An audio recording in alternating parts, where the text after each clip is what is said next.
Hello everyone, welcome back to a new video. Dusty here. I've been working on this video for a long time, but I'm just going to jump right into it. I'm going to show you in this tutorial today a full overview and how-to video of how to download, install, and use the StreamLabs OBS app, which is currently in beta right now for Windows 7 and beyond. I'm going to show you how to download it, how to use it, how to install it, and this is a really fantastic tool that I've used for a few months myself, and I can't wait to show you guys kind of as we dive in what there is to get into here. So, StreamLabs, what is it? StreamLabs is a company organization that allows you and provides tools for streamers and content creators alike to make their lives easier, and StreamLabs OBS or slobs, whatever you want to call it, is just something else in the line of fantastic tools that they are providing to you. So in order to download this guy, go to streamlabs.com. I'll drop the link down below if you want to follow along with this video, which I encourage you to do so. It will be linked up in the video annotations as well as the first link down below in the description, so you can basically just install it and then go from there. So what you want to do once you're at streamlabs.com is go to the option there, the green button that says download beta. Now, if you're not obviously if you don't have a Streamlabs account, you can basically go up to create one. You can go to log in here, and when you go to log into Streamlabs, it's actually going to, I'll actually log out of my account here and show you guys. When you go to log into Streamlabs, it's going to ask you to log in with your Twitch or YouTube, so whatever your primary streaming account is. So for me, it's YouTube, so I'll just log in with YouTube, make sure I choose the YouTube account that I want to link up, and then once I do that, I allow Streamlabs to manage and do all of that good stuff, and I would encourage you to not worry about that there. I think these guys are definitely trustworthy. So once you've done that, you can see here that you're going to have another option, a big green button in the upper left-hand corner that says download the beta for StreamLabs OBS. So again, once you're logged in, it's going to look like this, but when you are not logged in and you are just at the StreamLabs homepage, you'll see a big green button here. So go ahead and click that green button. I've actually deleted it off my machine so I can show you guys exactly what we need to do to get this guy up and running. So once you've downloaded the beta here and it has basically downloaded all of the pertinent files, click on that guy there, the exe file, like you normally would. Go ahead and allow your computer to do that. You're going to see something that looks like this here. Go ahead and click I agree. Choose where you want to install the software on your PC, and then once you're ready, it may go through about a 2 to 5 minute installation process depending on the, I guess you would say, the speed of your PC. Once you're done, go ahead and click finish, and then leave the checkbox that says run StreamLabs OBS, and this will actually create a little icon for you on your PC to just basically click a little shortcut, and you should be good to go. Now, all right, and once you've downloaded and opened the StreamLabs OBS file here and the application is running, you're going to see something that says import from OBS or start fresh. Now, you could import all of your different settings and themes from OBS if you're using the native version of OBS. I recommend clicking this blue button here. If you're following along with me, that's what we're going to be doing. It gives you a clean and fresh start. So once we do that, you're going to see all of the beautiful things here that StreamLabs OBS provides to you. Now, with this version, you're going to see that it looks a lot better than just the native version of OBS. Now, obviously, OBS is free. I'm so thankful for what they're doing, allowing StreamLabs to basically put a fresh coat of paint per se on the application. But as you can see here, we have our editor, our themes, our dashboard, and then our live panel here. So obviously, just like with OBS, we have our scenes and sources, which is how all of the magic is going to happen. So the first thing that we need to do is create our first scene, which is already done for us there. And if you want to create a new scene, click the addition symbol here. And basically, a scene is a group of sources that put together everything that people are going to see when they watch your stream. So if you want to say this is stream 1, then that's what you can name your scene. Click done and you are ready to go. But obviously there's nothing there. It's a blank screen. So you need to go up here and add sources. So under the sources panel, same way as if you're adding a scene, click the addition symbol here under sources, and you're going to see a few different things. All of these are fairly self-explanatory: image, browser source, image slideshow, all of this good stuff. We're going to add a display capture, which you guys pretty well know what a display capture is. We're going to go ahead and add that source now. And then once you've chosen your monitor, like I did, you're going to see here the YouTube channel that I have here. This is my monitor. You can see my mouse moving now. So that's kind of what we're going to be recording. Let's go ahead and add a webcam. So click the addition symbol there next to sources, and then go to video capture device. Now, if you are a longtime OBS user, all of these things are going to look familiar to you. If you're not, hopefully this is much easier than if you would just go and use the normal OBS, I guess you would say application. Now, if you do, however, want to check out my tutorial on OBS as well, I'll have that linked in the description as well. So go ahead and click add source on video capture device, click done, and then it's going to pull video. As you can see, here I am now waving at you. It's going to allow you to choose the different devices that you have. So I have my C922 webcam from Logitech hooked up here. And the beauty of the StreamLabs version of OBS is it gives you a bunch of kind of simplistic ways of making your stream look better, and it just makes things a little more easier and intuitive for the user. If you've never done this before, we can deactivate, we can configure the video, and with the configuring of the video, you can see here, we can change the brightness, the contrast, and all of that good stuff. But what we're going to do is we're going to kind of leave this here just the way that it is and click done there. And as you can see, I can go on my stream here, and I can actually click and hold my webcam and drag it, and it'll kind of snap into place here wherever I want to put it within my, I guess you would say, my scene number 1. So as you can see here, we have a video capture device, a display capture, and then you're good to go. Now, within the sources here, you're going to see things that are game captures, you're going to see audio input capture, and we'll cover that here shortly. But the two that you need to worry about now are display capture as well as video capture, which will get you kind of started kind of where we are here. Now, again, a game capture is going to be if you have a game running, okay, and then you add a game capture, and then the OBS, StreamLabs OBS picks up that you have that game running, it'll automatically capture everything going on within that game. Now, I like to stay with display capture. It gives me a little more flexibility and a little more, I guess you would say, admin power over kind of what's being done, and that's kind of how you would go there. Now, underneath the mixer option here, which is going to be the next big thing you want to do, you're going to have desktop audio, and you're going to have mic/aux. Now, desktop audio is going to be what people hear.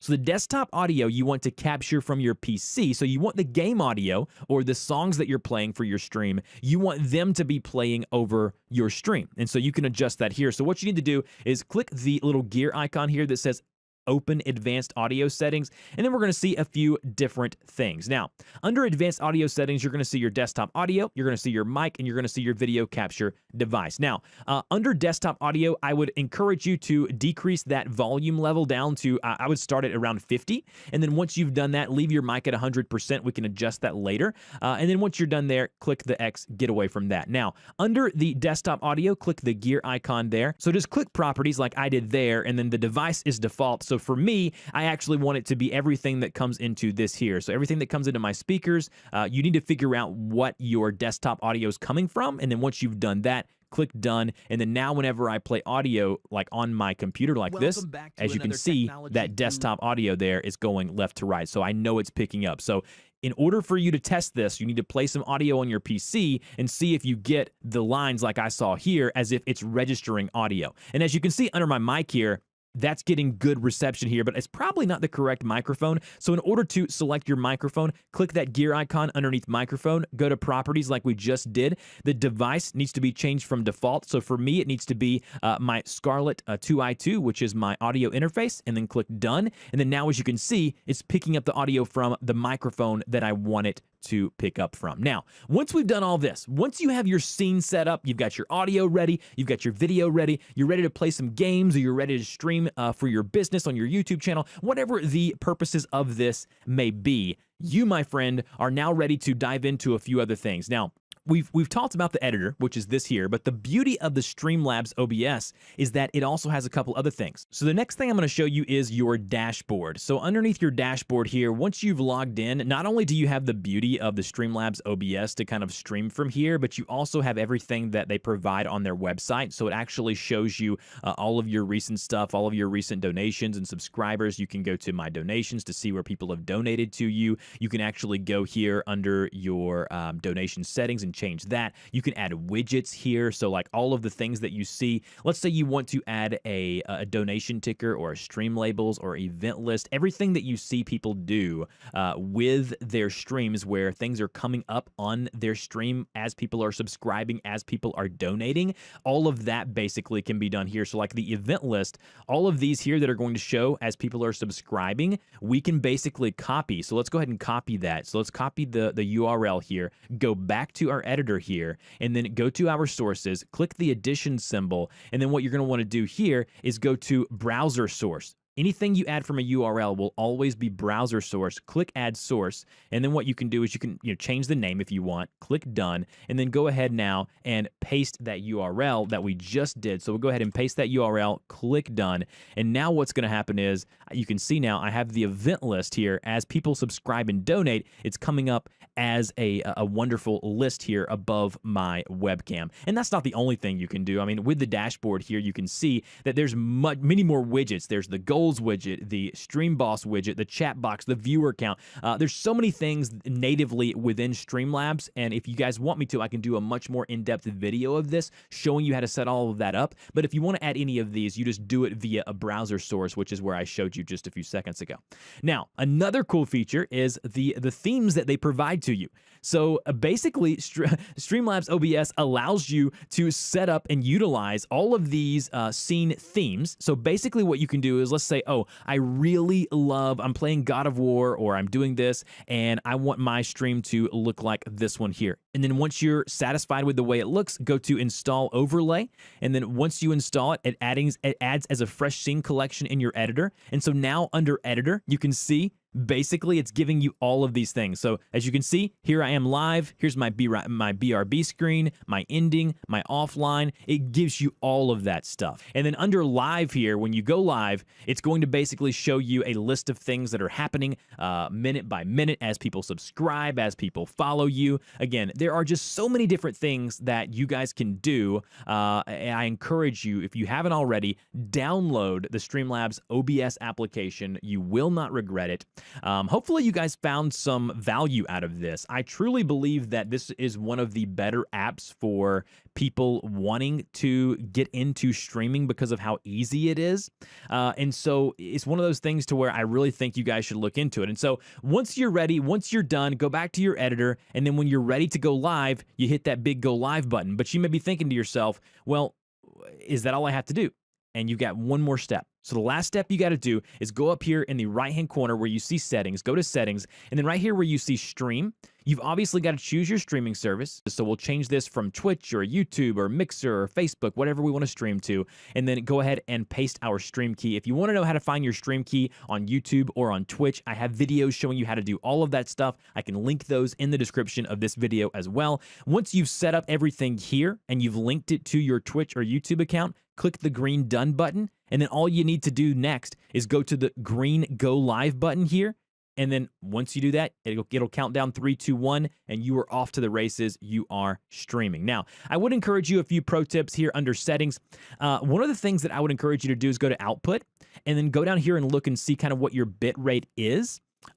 A lot of times Twitch and YouTube will let you know, hey, you're going to be lagging, or, your internet kind of is crapping out on you. You probably don't want to stream at this high of a bit rate. You need to play around with your bit rate and to see what your internet can handle as you're streaming, because the last thing you want to do is start streaming and people not be able to hear you or see you, or your video is off sync, or you're buffering all the time, or the quality is not as good as you think that it should be. There's a lot of great videos on YouTube of showing you how to set up the proper bit rate for your internet. Now, you have to remember, if your internet's like 1 meg or something like that, you're probably going to be out of luck. But I mean, normally, if you're around, I'd say 5, 10, 15 download speed, you should be fine. But at this point, if you're watching this video, I assume you're at a point to where that's fine. Now, obviously, this wasn't everything. We're 17 minutes into this video now. There's so many more things you can do with the Streamlabs version of OBS, but this just basically touched the surface. I encourage you to click that link down below. Download Streamlabs OBS. I promise you guys, you will not regret it. Thank you guys so much for watching my video. Hopefully it was helpful. If it was, slap that like button, subscribe to my channel, share it with your friends and family, and I will see you guys in the next video.